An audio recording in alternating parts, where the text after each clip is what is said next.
Hello mga kabuak kakilo everyone! Ay, dito pala yung Ayan, nagbabalik po ang iyong teacher Marlon, your Pinoy teacher reacts. And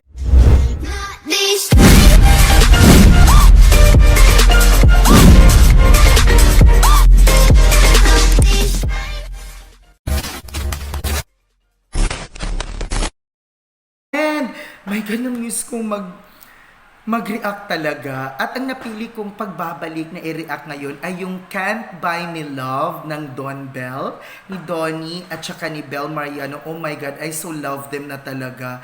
Ang dali kong ma-attach talaga. Charot. Guys, sa panood ko kagabi, yes, kagabi lang po talaga yung 4 episodes ng Can't Buy Me Love. And hindi ako magtataka na number 1 siya na drama dito sa Pilipinas talaga. And I'm pretty sure kahit maging sa ibang bansa. Napakaganda guys, my God. Unang episode pa lang pasabog na agad. And alam mo, nag-i-evolve. Ang ganda. May K-drama feels, lalo na yung intro talaga. Parang nakakatakot, na parang mala-suspense thriller, pero comedy siya, and at the same time, romantic siya. So, it's a romantic comedy na may pa-suspense thriller and, you know, drama as well. So, napakaganda. Tapos si Ina Raimundo nandoon, at saka si Shaina Magdayaw, na parang may connection yung dalawa talaga, no? And mapapaisip ka sino ang nakapatay or pumatay kay Shaina Magdayaw at sino yung sumundo kay Ina Raimundo at saka may connection ba? O diba? At ang galing ng mga bata, ang galing ng mga bata. Super, sabi nga ng mga estudyante ko, napaka-aesthetic ng cinematography nila. Talagang parang nanunood ka ng isang movie talaga. Kaya congratulations agad-agad sa first episode. Kaya number 1 naman talaga. Oy! And ang nakakatuwa, ang ganda ng casting. Super ganda with Nova Villa and of course si Ketchup Eusebio, 'di ba? Ang ganda.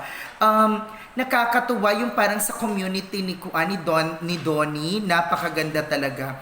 Isa din sa pinakagustuhan kong eksena doon ay yung parang yung nasa plane, yung si si Bel Mariano at saka si Santiago. Grabe, ang galing. Para kang nanood talaga ng mga high class talaga na talagang pinaggastusan. Ang galing ni Belle, ang galing. At saka yung eksena doon na pag grand entrance siya, grabe ang ganda. At saka yung nabangga si Donnie, pero kailangan niya magmadali kasi 'di ba yung OPEP niya, yung app na parang app talaga sa online shopping, napakaganda. Ang galing ng istorya, talagang yung very light na may pagka-heavy pero nababalance yung heavy drama dahil sa comedy at saka sa romance ng dalawang character.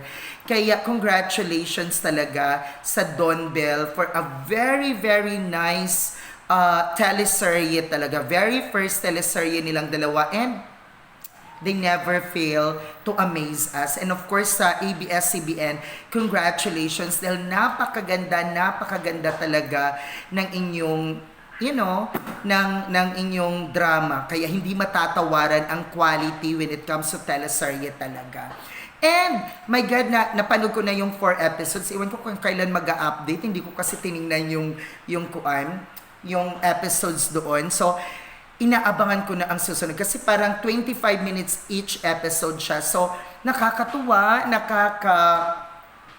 nakaka-excite. Ayan, and excited ako and looking forward kung anong mangyayari sa dalawang character. And of course, anong mangyayari kay Bel Mariano na nandiyan na siya. Yun pa, natawa ako doon sa eksena.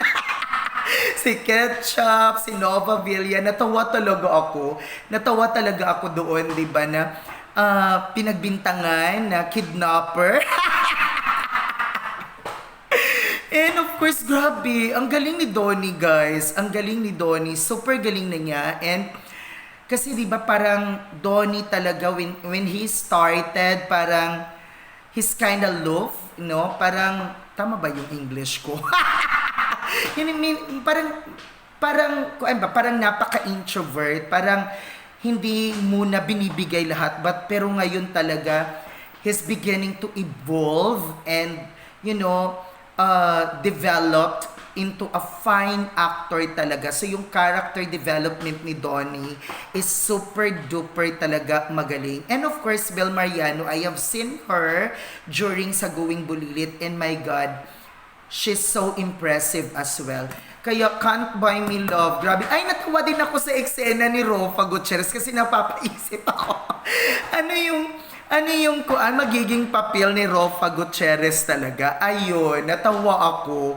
Ang galing din ni Rofa, di ba? At saka, yung parang tatlo, si Mitch Valdez, si Frenchie D, at saka yung kapatid ni Agot Isidro, natatawa ako na tatlong Marites. That was so good. And bagay din talaga kay Enzo Pineda. Napakabagay sa kanya yung character. And my God, pa third wheel. Super gwapo ni Darin. In all fairness, that was the very, very first time na I have seen Daryl. No, Daryl Espanto. Hindi na pala Espanto kasi Daryl na lang. I have seen him. I have seen his kuan. Grabe, ang galing din. Nakaka third wheel nga. So guys, grabe talaga. Ano pa, and wow, and